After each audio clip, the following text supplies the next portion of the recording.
Mahakama ya Usuluhishi wa Michezo yaani CAS imesema itatoa uamuzi kuhusu rufaa ya Senegali haraka iwezekanavyo baada ya nchi hiyo kunyang'anywa kombe la mataifa ya Afrika yaani AFCON.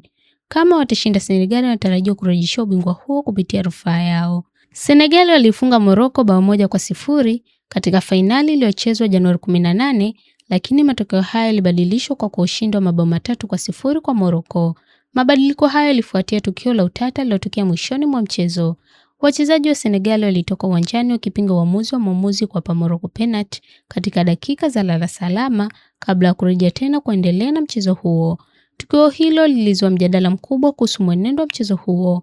Baada ya shirikisho la soka la Morocco yaani FRMF kukata rufaa, shirikisho la soka la Afrika yaani CAF lilibadilisha matokeo ikisema Senegal kuondoka uwanjani ilikiuka kanuni na hivyo Morocco kupewa ushindi wa mabao 3-0.